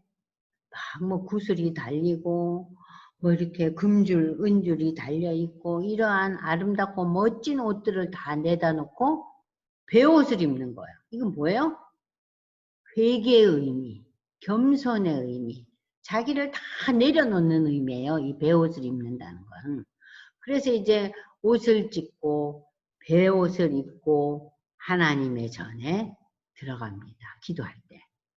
그리고 자기뿐만 아니라 그 당시에 대신들과 서기관과 제사장 중 장로들도 굵은 벼를 입혀서 이제 그 이사야 선지자 앞에 나아가서 이제 말씀을 듣고 기도를 하는 거예요. 함께 갔죠. 또 그리고 이 히스기야의 기도는 남아있는 자들을 위하여 중보기도를 부탁한다. 아수르가 보낸 편지를 하나님 앞에 펼쳐놓고 기도했어요. 그래서 우리가 정말 뭐 우리 자녀들이 예를 들면요. 학교에서 그냥 친구들하고 어울려가지고 부적절한 짓을 벌렸다. 그래서 이제 학교에서 편지가 왔습니다. 말하자면 그럼 이제 우리 어머니가 편지를 펼쳐놓고 아이고 하나님 어쩌다가 우리 아이가 이 모양 이 꼴이 되었습니까? 아이고 내가 제대로 못 가르쳤습니까? 하면서 회개하며 기도하라는 얘기죠. 그 현상을 요즘 요새 유행하는 단어가 팩트 아니에요? 팩트냐 아니냐? 팩트 아니에요. 그걸 그냥 완전히 까발리고 기도하라는 거예요. 감추지 말고. 감춘다고 하나님 앞에 감춰져요. 그 다음에 하나님을 찬양하며 기도했다. 근데 어떤 분들은요, 성경은 열심히 읽고 또 그 신앙에 대한 태도는 있는데 찬양을 별로 안 하더라고요. 그 예배 드릴 때 보면요. 그냥 입을 제대로 벌리지도 않고 그냥 뭐 부르는 둥 마는 둥 그런 분들이 있죠. 우리 예배하는 때 보면. 그러니까 우리가 하나님 앞에 기도할 때 정말 온 마음으로 찬양하며 기도하라. 그러니까 우리가 찬양을 하면서 기도할 수 있다는 얘기죠. 이 얘기는. 아수르를 고발하면서 나라의 구원을 위해 기도했다. 이건 뭐예요? 물론 왕이니까 당연히 나라의 구원을 위해서 기도하지만 우리도 내 자식과 내 남편과 내 가족과 나의 상황만을 기도할 것이 아니라 이 나라와 전 세계를 위해서 기도해야 된다. 지금 특별히 우리가 기도할 때죠. 이 코로나 사태 속에서 우리나라와 전 세계를 위해서. 그 다음에 이제 그 프린트에서는 빠져 있는데 제가 이제 그 포함시킨 게요. 그 히스기야의 기도는 전심으로 기도했다. 그래서 집사님 20장 1절에서 7절까지 한번 읽어보세요. 열왕기하 20장 이게 짧으니까 한번 읽겠습니다. 히스기야가 어떻게 기도하고 있는지 20장 1절에서 7절 읽어보세요. 시작. 그때 히스기야가 병들어 죽게 되매 아모스의 아들 선지자 이사야가 그에게 나와서 그에게 이르되 여호와의 말씀이 너는 집을 정리하라 내가 죽고 살지 못하리라 하셨나이다. 히스기야가 낯을 벽으로 향하고 여호와께 기도하여 이르되 여호와여 구하노니 내가 진실과 전심으로 주 앞에 행하며 주께서 보시기에 선하게 행한 것을 기억하옵소서 하고 히스기야가 심히 통곡하더라. 이사야가 성읍 가운데까지도 이르기 전에 여호와의 말씀이 그에게 임하여 이르시되 너는 돌아가서 내 백성의 주권자 히스기야에게 이르기를 왕의 조상 다윗의 하나님 여호와의 말씀이 내가 내 기도를 들었고 내 눈물을 보았노라. 내가 너를 낫게 하리니 내가 3일 만에 여호와의 성전에 올라가겠고 내가 내 날에 15년을 더할 것이며 내가 너와 이 성을 아수르 왕의 손에서 구원하고 내가 나를 위하고 또 내 종 다윗을 위함으로 이 성을 보호하리라 하셨더라. 이사야가 이르되 무화과 반죽을 가져오라 하매 우리가 가져다가 그 상처에 놓으니 나으며. 네. 자, 그러니까 이제 이 이사야의 그 기도의 그 모습이 어땠어요? 얼굴을 벽에 댄다는 표현을 하고 있죠. 그것은 전심으로, 그러니까는 자기의 그 마음과 눈을 오로지 하나님 앞에만 놓고 기도했다. 전심으로 기도했을 때 하나님이 이 기도에 응답해 주셨다. 그래서 하나님은 히스기야의 참회의 기도, 간절함, 또 전심의 기도, 찬양의 기도를 들어주시고 또 이 히스기야가 질병에서 이제 깨끗함을 받죠. 결국 이제 하나님의 심판으로 또한 그 국가를 위해서 기도한 것이 그 당시 그 사내립, 사내립은 아들의 손에 죽고 말아요. 그게 성경에 나오잖아요. 그리고 그 하나님은 이 현세적인 축복뿐만 아니라 미래적인 축복까지도 허락하십니다. 자, 그래서 우리가 히스기야의 기도에 그 대해서 목사님들이 이 부분을 가지고 많이 설교하셔서 여러분들한테 좀 익숙한 본문일 거예요. 많이 들으셨죠? 이 히스기야의 기도. 그리고 이제 우리가 아까 나누었던 그 요시야에 대해서 여러분들이 이제 이건 읽었기 때문에 아까 공부했기 때문에 넘어가죠. 요시야 왕, 그 정말 왕으로서 그 유다의 그 마지막 왕으로서 정말 최신을 보인 왕이죠. 하나님 앞에 온전히 칭찬받은 그 요시야 왕에 대해서 여러분들이 이제 확실히 알고 넘어가야 됩니다. 그리고 이제 여러분들이 이제 드디어 역대상을 이제 넘어왔어요. 역대상 또 잠깐만 하고 잠깐 쉬죠. 역대상은 여러분들이 이제 35페이지에 나오면 역대상 보시면 지금까지 우리가 사무엘상하는 마지막 사사와 선지자였던 사무엘, 그리고 첫 번 왕 사울과 다윗의 시대를 역사적으로 기술하고 있죠. 자, 여기 40이라는 숫자가 잘못 나왔어요. 왜 이게 있는지 저도 이해가 안 가네요. 자, 그리고 이제 열왕기상하 이제 우리가 끝냈는데, 열왕기상은 솔로몬의 통일왕국과 군열왕국, 북왕국, 이스라엘 왕국, 그리고 남유다 왕국. 저들이 이제 결국 아수르와 바벨론에 멸망했지만 하나님의 회복의 메시지가 마지막에 조금 나타나고, 마지막으로 우리가 6월에 이제 다음 주부터 이제 오늘부터 좀 역대기를 읽을 텐데요. 역대기 상하를 이제 마무리를 하면서 이제 6월 마지막 주나 7월 첫 주에는 제가 이제 끝내려고 합니다. 그래서 이제 역대기는 시작이 아담으로 시작되는 독특한 또 내용으로 펼쳐져요. 그것은 하나님의 전 역사를 역대기는 다루고 있어요. 그러니까 하나님께서 아담을 창조하셨잖아요. 그리고 이제 아담 이후에 누구에게 초점을 맞추냐? 유다 왕국에 초점을 맞추고 유다 족속에게 초점을 맞춰서 이것이 결국 누구와 연결됩니까? 유다 지파의 예수와 연결되게끔. 그래서 역대기는 또 새로운 관점으로 기록되고 있습니다. 역대기의 시작은 첫사람 아담서부터 홍수 이전의 족보까지 담고 있는데 이건 아주 특별한 이유죠. 왜냐하면은 이 역대상하기가 기록될 당시는 바벨론 포로 생활에서 돌아온 포로에서 회복돼서 저들이 굉장히 힘을 얻고 나름대로 하나님의 큰 은혜의 역사를 체험했지만 와보니까 지금 어때요? 이 나라가 엉망이잖아요. 국권도 상실되고. 그래서 이 낙담한 이스라엘 백성들에게 지나온 역사를 회고하면서 하나님의 놀라운 역사를 다시 한번 저들에게 리마인드 시키는 거죠. 일종의. 그래서 역대상은 아담으로부터 다시 시작되면서 바벨론 포로 기한 때까지의 역사를 다루고 있어요. 그래서 쭉 이제 여러분들이 이제 여기 밑에 보시면은 자, 결론적으로 역대기는 이스라엘의 과거사를 창조시대까지 거슬러 올라가 회고하면서 선민 이스라엘의 영광과 멸망은 하나님을 향한 신앙에 의해서 결정되었음을 저들에게 상기시켜주고 또 저들에게 소망과 회복의 역사가 하나님 안에서 새롭게 성취될 것을 암시하면서 마무리를 뭘로 하고 있어요? 마무리를 누구로 하고 있어요?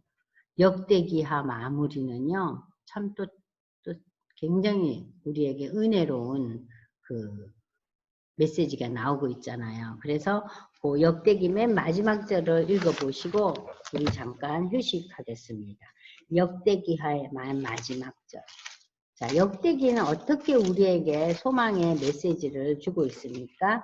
역대기하 36장 21절부터 제가 22절부터 23절 바사의 고레스 왕 원년에 여호와께서 예레미야 입으로 하신 말씀을 이루시려고 여호와께서 바사의 고레스 왕의 마음을 감동시켰다. 바사가 당대에 세계를 통치했던 페르시아입니다. 페르시아의 고레스 왕을 하나님께서 감동시켜서 그 왕이 온 나라에 공포하고 조서를 내려서 바사온 고레스는 이렇게 선포하노니 하늘의 신 여호와께서 세상 만국을 내게 주셨고 나에게 명령하여 유다 예루살렘의 성전을 건축하라 하셨나니 너희 중에 그의 백성된 자들. 그러니까 지금 이 바샤가 페르시아를 다 정복했잖아요. 정복한 이 고레스 왕이 자기 그 땅에 살고 있던 그 바벨론의 포로가 됐던 유다 백성들, 그 하나님의 백성된 자들은 다 올라갈지어다. 어디로? 예루살렘으로 다 가거라. 너희 하나님 여호와께서 함께 하시기를 원하노라. 이러면서 역대기가 끝나요. 이것도 역사상 전무후무한 일이에요. 네? 새로 세계를 정복한 왕이 아니고 황제죠. 제왕이죠. 유다 백성들 포로된 자를 다 돌아가게 하고 저들이 돌아가서 뭘 지으라고요? 너희가 섬기는 하나님의 성전을 지어라. 그러면서 모든 그 기명과 그 느부갓네살 바벨론 왕이 빼앗아 왔던 것을 다 돌려줍니다. 그리고 또 많은 그 필요한 것들을 채워줘요. 그리고 돌려보내요. 그런 놀라운 일들이 일어납니다. 자, 그러면서 이제 역대기가 이제 끝나요. 자, 그래서 조금 쉬었다가 여러분들 역대기 상 좀 더 공부하겠습니다. 실장님 이거 꺼야죠. 네. 예, 여기 35페이지 열어야죠. 우리 화면. 네, 35페이지. 여기에는 예, 역대상하를 읽으면서 이제 그 역대기 시작이 아담서부터 시작된다는 거. 여기에는 또 여러 가지 족보가 나오고 이 족보의 나열을 통해서 여러분들 여기 주목해 보세요. 이스라엘은 하나님의 언약 백성으로서 그들로 말미암아 구속사가 전개되고 있음을 족보를 통해서 나타내고 있어요. 그러니까 처음 역대기를 제가 펼쳤을 때 이건 뭐하러 이런 거 뭐하러 내놨노? 아이고 재미도 없고 누가 누구를 낳고는 아유 마태복음 1장에 있는데 이거는 또 뭔 소리요? 그거 제가 좀 짜증이 나더라고요. 역대기 처음 읽을 때. 여러분도 마찬가지예요. 이게 8장까지 계속 이런 얘기거든요. 내용이 없어요. 근데도 우리가 한 번은 스치고 넘어가야 돼요. 자, 그래서 이 언약의 백성이라는 것을 주지시키는 거예요. 이러한 족보를 통해서. 그리고 두 번째는 또 이 바벨론 포로기에 돌아온 저들에게 그 하나님께서 언약의 백성으로서 너희들을 다시금 또 일으키신다는 것을 이제 기억하고 하나님을 잘 섬기라. 그런 의미로 이제 에스라를 이제 저자로 보고 있죠.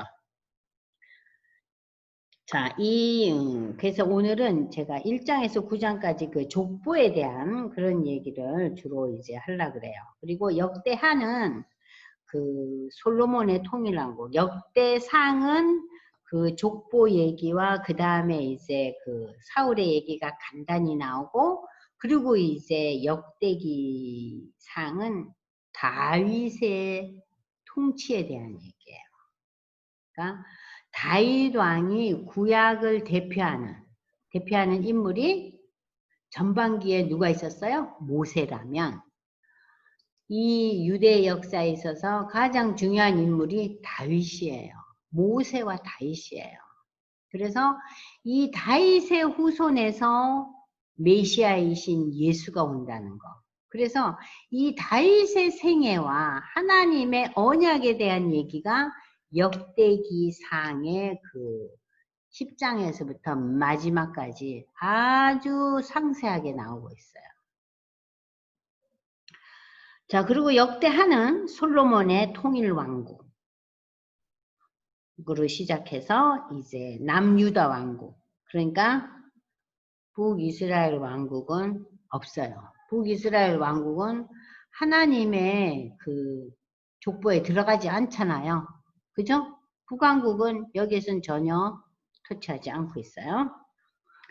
자, 이렇게 역대기는 이스라엘의 과거사를 창조시대까지 거슬러 올라가서 회고하면서 선민 이스라엘의 영광과 멸망이 누구에 의해서 결정된다고요? 하나님의 손에 의해서.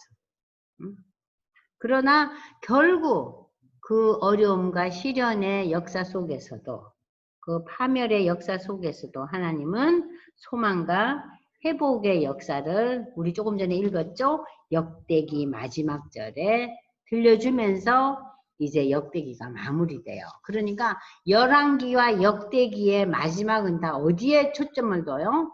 소망과 회복이에요. 소망과 회복이에요. 그러니까 하나님께서는 징계도 하시지만 징계의 결론이 뭐예요? 소망의 메시지예요.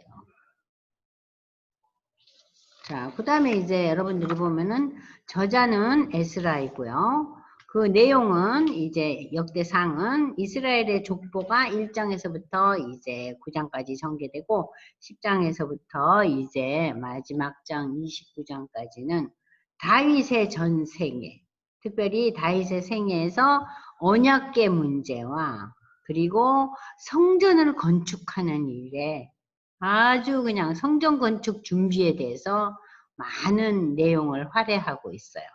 그러니까 다윗이 성전을 짓지 않고 솔로몬이 지었지만 준비는 누가 했어요? 다윗이 해요. 다윗이 합니다. 그러니까 이 준비 작업이 얼마나 중요해요. 그리고 이제 다윗의 말년 얘기가 이제 그 다윗의 유언이라든지 이런 얘기가 나옵니다.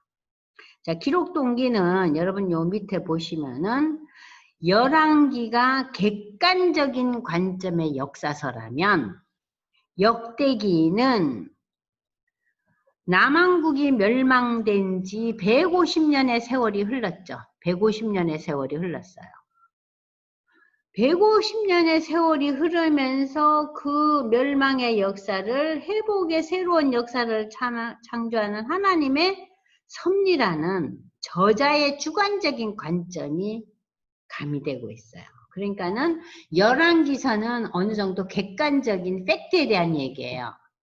그러면 역대기는 뭐예요? 그 말하자면은 그 에스라의 그 역사에 대한 해석이죠. 그러니까 여러분들이 신약 성경을 읽을 때 마테마가 누가는 어때요?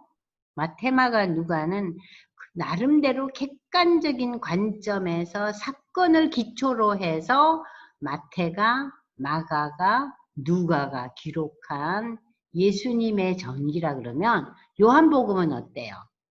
그 시대의 사건에 대한 얘기가 나오지만 요한복음 1장 1절이 사건의 얘기입니까? 여러분 요한복음 1장 1절 펼쳐보세요. 홍 집사님 요한복음 1장 1절 펼쳐보세요. 그건 전혀 팩트가 아니에요. 읽어보세요. 요한복음 1장 1절. 태초에 뭐 어쩌고 저쩌고 나오죠? 태초에 말씀이 계시니라 이 말씀이 하나님과 함께 계셨으니 이 말씀은 곧 하나님이시니라. 네. 그러니까 요한복음은 여러분들 보세요. 마테마가 누가와 다르죠? 팩트보다는 뭐예요? 하나님의 역사에 대한 해석이에요. 누구의? 요한의 신앙적인 관점에서의 해석이에요. 그래서 우리가 복음서를 얘기할 때 공간복음은 마테마가 누가라 그러지만 요한복음은 공간복음에 들어가지 않아요. 그냥 요한복음이에요. 그와 마찬가지로 열왕기와 역대기서도 열왕기서가 팩트를 중심으로 한 객관적인 관점의 기록이라면 역대기는 에스라의 신앙적인 관점 속에서 하나님께서 이 나라를 만드시고 이 나라를 만드셨다는 것을 강조하기 위해서 누구 얘기부터 나옵니까? 아담 얘기부터 나오는 거예요. 아담부터 시작돼요. 그러니까 역대기는 굉장히 독특한 책이에요.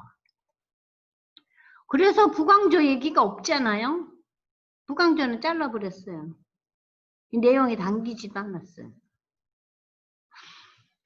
자, 그래서 열왕기가 이스라엘 백성을 향한 이 왕들의 그 불순종에 대한 비판과 회개를 촉구하는 기록이라면 역대기는 비판과 회개를 촉구하는 부분도 있지만 회복에 대한 소망과 위로가 훨씬 더 강조되고 있어요.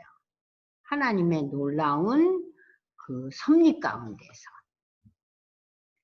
그래서 역대기는 과거의 역사를 돌아보면서 패역한 백성들의 제약에도 이스라엘 백성을 사랑하시는 하나님의 신실하심을 증언하며 포로에서 돌아온 백성들에게 택한 자를 지키시고 인도하셔서 새로운 역사에 동참하게 하시는 하나님의 은혜를 깨닫도록 인도하는 그러한 기록이에요. 그러니까 역대기가 어떤 의미에서는 굉장히 은혜롭죠. 그래서 우리는 이제 이스라엘의 그 족보에 대한 이야기로 넘어가려고 합니다. 자, 여러분들이 이제 보시면은요, 성경책과 요 37페이지를 보세요. 성경책 역대기 1장을 피세요. 역대기 1장 1절을 피면요. 1장 1절에서 4절까지 프린트 37페이지 피세요. 자, 37페이지 보시면은요. 37페이지 역대기상 1장에서 8장까지가 족보와 포로 귀한 자들의 명단이라고 그랬죠. 그러면 여기 37페이지 거기에 대한 설명이 나옵니다. 홍수 이전의 족보가 이제 4절까지 나와요. 그럼 창세기에 나오는 홍수, 노아 홍수 이전에 아담, 셋, 에노스, 게난, 마할랄렐, 야렛, 에녹, 무드셀라, 라벳. 그러고 난 뒤에 노아와 세 아들 셈과 함과 야벳은 이스라엘 민족의 뭐라고요? 조상들이라. 이스라엘 민족의 조상들일 뿐만 아니라 모든 인류의 조상들이다. 그 얘기예요. 자, 그러면서 아담으로 시작되는 37페이지 보시면 족보의 나열은 단순한 인명의 나열이 아니라 하나님 언약 백성의 정통성과 그들을 통해 하나님의 구속사가 이어지고 있음을 역대상을 읽는 당시의 포로에서 돌아온 정말 뭔가 패배주의적인 그런 분위기가 짙어있던 그 땅의 사람들을 이렇게 이제 알려주고 있는 거예요. 너희는 하나님의 언약의 백성이라는 거죠. 그리고 이제 5절에서 23절까지 보시면은 노아의 세 아들 함과 야벳과 셈에 대해서 나오고 있고 또 이제 그 셈의 후예들은 셈의 자손들에서 이제 누가 나옵니까? 27절 아브라함 곧 아브라함은 조상들이요. 그죠? 그러니까 여러분 보시면 아담의 후예 노아의 후예 그리고 이 노아의 후예에서 셈족 노아의 아들 셈의 후예로부터 누가 옵니까? 아브라함이 온다는 거예요. 아시겠죠? 예? 아담 그리고 여기서 우리가 이제 그 아담과 셋과 에노스 그러니까는 그 에녹이 이제 또 독특한 인물인 거 조금 이따 이제 또 배우겠지만요. 자, 보세요. 자, 그리고 노아의 후손들이 나오고 셈과 아브라함의 후손들. 응? 그리고 이제 1장 35절에서 54절까지는 에서의 족보. 응? 그러니까는 에서는 이제 영적인 그 구속의 역사에서는 밀려나요. 이 족보는요. 자, 그리고 이스라엘의 이제 2장부터 12지파 얘기가 나옵니다. 중간에 이제 여러분들이 보시면 2장 1절 보세요. 이스라엘의 아들들은 이스라엘의 아들이라는 건 뭐예요? 야곱의 아들이죠. 루벤과 시몬과 레오가 그러니까 12명. 근데 그 중에서 이제 그 요셉은 이제 두 지파분을 받잖아요. 그래서 요셉의 아들이 누구예요? 누구예요? 요셉의 두 아들. 에브라임과 므낫세죠. 그래서 엄격히 말해서 이스라엘의 지파는 13개가 돼버렸어요.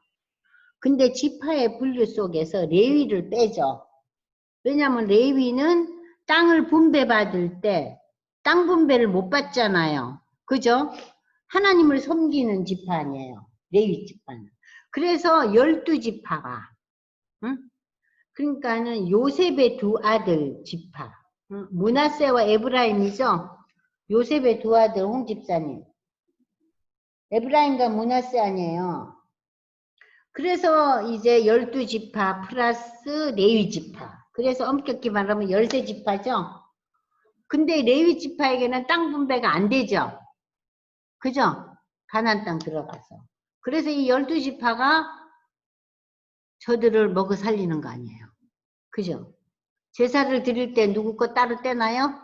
레위 지파에서 따로 떼놓죠. 그죠? 자, 그건 이제 기타적인 얘기고요. 자, 그래서 이제 2장에 보면은 이스라엘의 아들들 12지파 나오고 12지파 중에서요. 2장 3절에 누구 얘기부터 나옵니까? 유다의 아들. 그 우리가 대부분 보면요. 뭐 족보 얘기할 때 큰아들이 그다음 이제 장손 얘기만 주르륵 나오지 않아요. 근데 여기서는 지금 이스라엘의 12지파 아들을 2장 1절에 소개해 놓고 누구 얘기부터 나와요? 유다. 예수의 계보인 유다 지파부터 나옵니다. 그러면서 4절에 또 요 얘기를 반드시 붙여요. 유다의 며느리 다말이 유다에게서 베레스와 세레를 낳았다. 이 사건 아시죠? 그죠? 유다와 며느리 다말과의 관계 속에서 자식이 생산되잖아요. 그죠? 자, 그러면서 계속해서 유다 지파에 대한 얘기들이 나오고 그 다음에 이제 다윗의 계보가 나와요. 짧게 나오고 다윗의 계보가 쭉 나옵니다. 응? 자, 그리고 이제 3장에 가면요. 다윗의 아들과 딸에 대한 얘기가 또 자르르 나와요. 그러니까 지금 여기서 중요시한 건 뭐예요? 아담부터 모든 인류는 하나님의 계보라는 것을 선포하면서도 그 가운데 선택된 점차 분리되죠? 그죠? 분리돼요. 노아의 세 아들 중에서 함과 셈과 야벳 중에서 셈족, 아브라함 중에서 또 누가 됩니까? 아브라함의 자손들 중에서 에서와 야곱 중에서 야곱은 떨려나고 야곱으로 중점 줘서 야곱의 12아들 얘기가 나오죠? 그리고 야곱의 12아들 중에서는 누구 얘기를 지금 초점을 맞추고 있어요? 유다. 넷째 아들 유다. 유다가 넷째 아들이에요. 유다에 초점을 맞추고 유다에 그 초점을 맞춰서 계보를 따라오다가 3장 1절에 누구 얘기가 나옵니까? 다윗. 유다의 계파 중에서 다윗의 초점이 쫙 맞춰서 다윗의 아들들은 누구고 헤브론에서 난 자들, 예루살렘에서 난 자들, 이게 이제 3장에 가면은 쫙 구별해서 여기는 뭐 딸까지 나와요. 다윗의 가문에 대해서는. 그리고 이제 10절에 가서 3장 10절에 가서 솔로몬의 왕의 자손에 대한 얘기가 나오고 이제 그 이후부터 이제 그 솔로몬 이후에 그 아들들 얘기가 나오면서 여러분이 조금 전에 읽었던 그 시드기야 얘기까지 나와요. 그래 17절에 보세요. 사로잡혀간 여고나의 아들들은 그의 아들 스왈델과 말기람과 뭐 어쩌고 저쩌고 막 나와요. 아들이 엄청 많았다는 얘기는 뭐예요? 아내가 엄청 많았다는 거죠.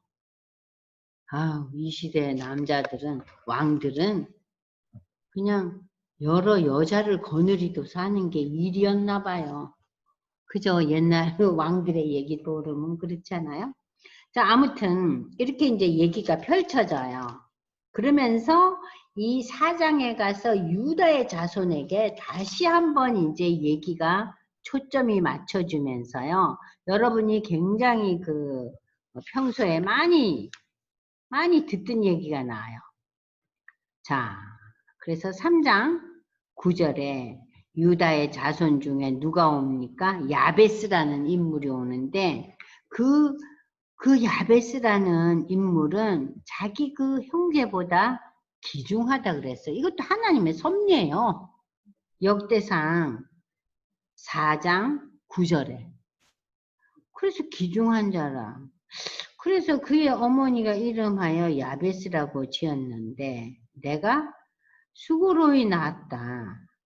야베스가 이스라엘 하나님께 아뢰어 이르되 하나님께서 내게 복을 주시려거든 나의 지역을 넓히시고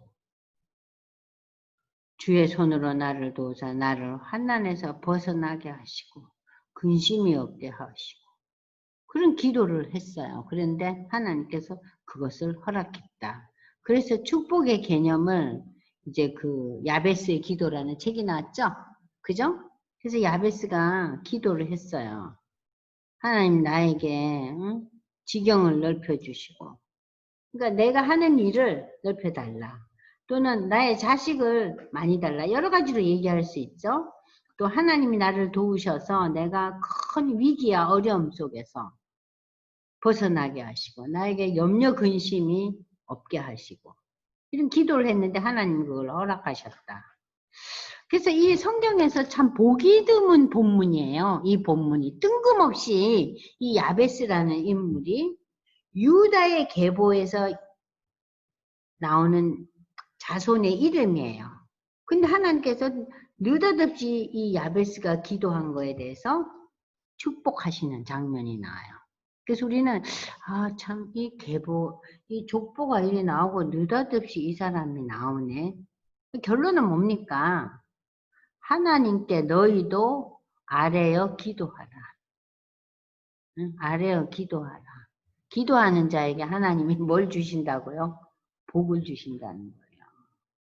그래서 야베스의 기도문이 그거 아니에요. 기도하라. 어쨌든 기도하라. 하나님을 의지하고 기도하라. 그러면서 이제 족보들이 계속 나와요. 유다에 뭐 어쩌고 저쩌고 계속해서 나와요. 자, 여기 보시면은 이제 우리가 38페이지 보겠습니다.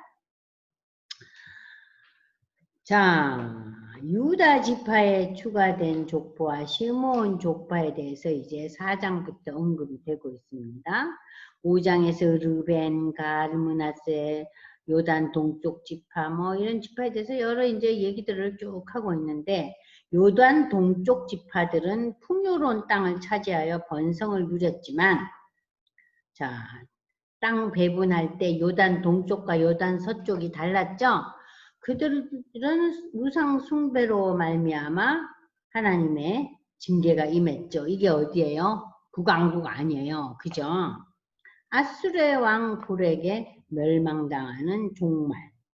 이 아수르에게 멸망하죠. 북왕국이. 하나님을 의뢰하고 부르짖을 때는 승리하지만 요단 동편의 우상들을 섬기자 저들은 결국 멸망합니다. 그것이 이제 그 4장에서 이제 나타난 5장까지에 나타난 그래서 이제 4장에 그 야베스의 축복이 나오고 5장에 이제 1절 2절을 여러분들이 읽으면요. 이스라엘의 장자 루벤 얘기가 이제 나와요. 유다 지파 얘기가 이제 나오다가 갑자기 루벤이 큰아들 아닙니까? 장자. 근데 이 장자 큰아들이 왜 장자의 그 명분을 이제 훼손당하고 완전히 정말 큰아들로서의 역할을 못하느냐?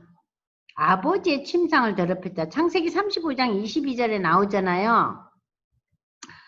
자, 아버지의 침상을 더럽혔으므로 장자의 명분이 이스라엘의 아들 요셉의 자손에게 돌아가서 족보의 장자의 명분대로 기록되지 못하였습니다. 이 얘기는 뭐냐면요. 이 유대나라는요. 아버지가 돌아가시면 이제 아버지의 그 재산을 그 아들들에게 줄 때 장자에게는 한몫을 더 줘요. 아시겠어요? 장자에게. 그런데 지금 이 르벤이 엉뚱한 일을 벌렸잖아요. 그 르벤의 그 성격이 어떻다고 그랬어요? 충동적이고 급하고 그래갖고 서모 빌하하고 간통죄를 저지르잖아요. 그래서 이 르벤이 장자의 그 지분을 받지 못하고 누가 받아요? 요셉이가 받는 거예요. 그래서 요셉이 에브라임과 므낫세, 그죠? 에브라임과 므낫세. 예, 그래서 가나안으로 들어가서 에브라임의 땅, 므낫세의 땅 두 개를 받잖아요. 그래서 요셉의 그 장자의 권리는 결국 이제 이 에브라임과 므낫세로 나누어지게 됩니다. 그래서 이스라엘의 12 그 지파로 나눠져서 왕 땅의 분배가 되잖아요. 그래서 여기서 우리가 알 수 있는 것은 유다 지파는 장자의 명분은 아니었어요. 그죠? 유다 지파는 예수의 계보를 따르는 영적인 축복을 받았어요. 그러면 이 야곱의 아들 중에서 요셉은 육적인 축복을 받는 거예요. 그래서 에브라임과 므낫세 그 두 지파를 받는다는 거죠. 이해되셨죠? 육적인 축복, 영적인 축복. 근데 요새 우리가 어때요? 아니, 둘 다 받아야지. 그러죠? 둘 다 받아야지. 어때요, 집사님은? 둘 다 받고 싶어요? 아이고, 저는요, 그, 두 개 다 받는 거 있잖아요. 유산 두 개 다 받는 거. 그거 안 반가워요. 아우, 말도 많고 탈도 많고. 아이고, 하나만 받고 말지. 하나 더 받아가지고 오만 거 다 할 바에야. 하나만 받고 싶어요? 자, 아무튼 이렇게 해서 이제 이 족보의 얘기가 계속 이어져 나가는데, 여기 아까 뭘 하다가, 예. 어쨌든 이렇게 해서 쭉 이제 나아가는데, 여러분들 보시면은요, 그래서, 제가, 아까 38페이지 맨 밑에 보시면은, 야곱의 장자 명문이 유다에게 넘어간 경위가 루벤은 서모 비라와 간통죄를 저질러서 결국 이렇게 되면서 하나님의 구속의 섭리 안에서 유다는 영적인 축복을 받아서 메시아로 오실 예수 그리스도를 탄생한 역사를 일으킨다. 요거 두 개를 구별하셔서 머리에 담으시라는 얘기입니다. 그 다음에 이제 여러분들 보시면은요, 6장에 와서는 대제사장 계보, 레위족 지파 계보 이런 게 나와요. 지금 저는 38페이지 중간을 읽고 있습니다.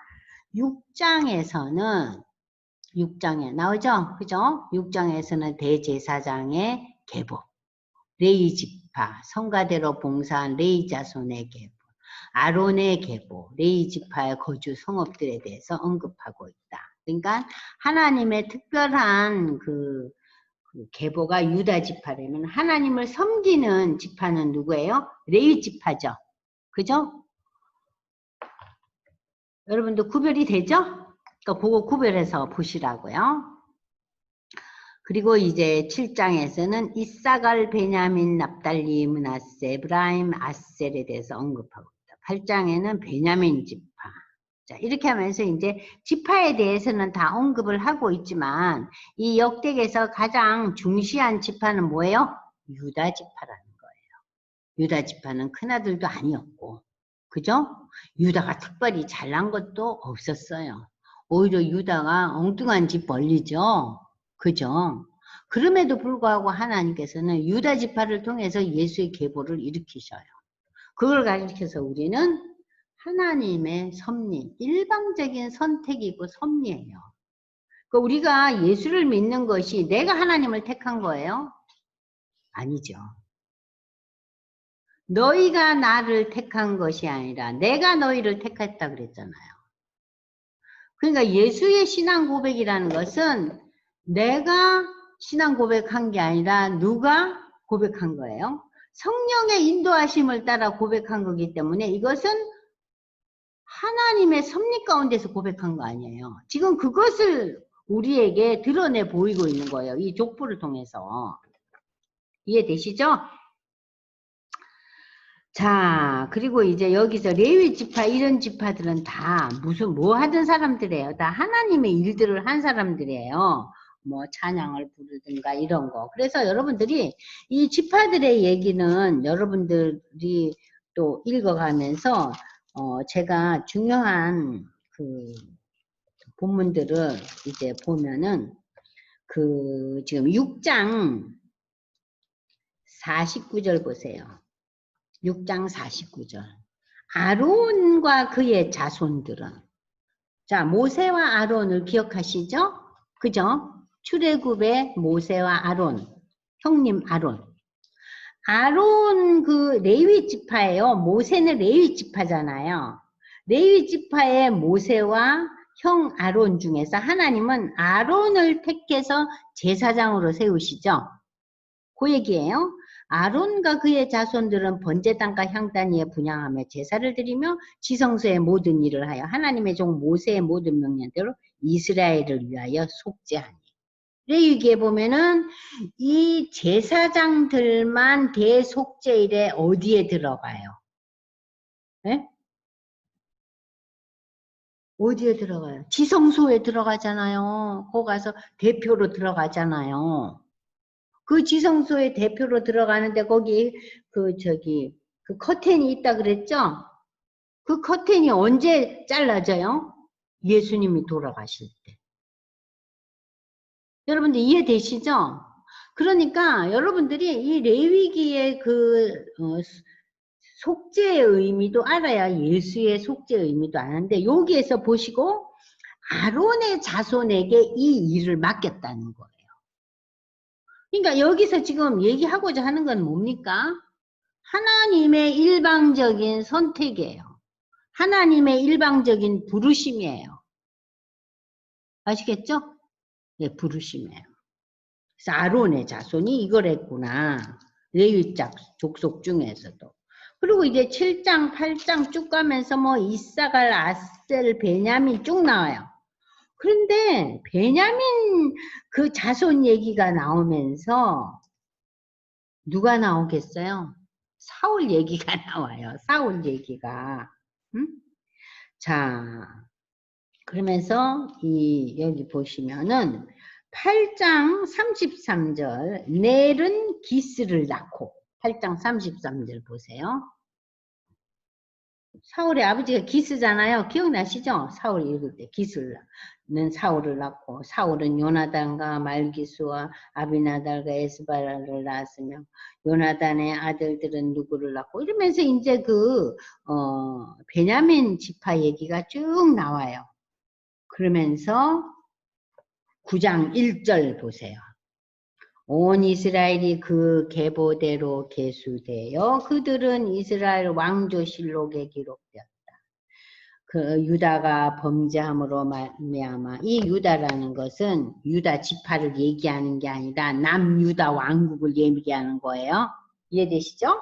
유다 왕국이 범죄함으로 말미암아 바벨론으로 사로잡혀 갔다. 아주 간단 명료해요. 바벨론으로 왜 잡혀갔다고요? 유다 왕국이 하나님 앞에 범죄했다.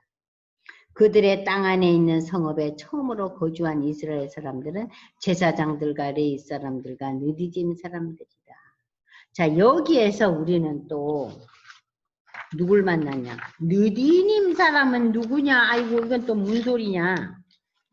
자, 페이지 30 여러분들이 이제 9페이지를 보시면 느디님 사람들이 나와요.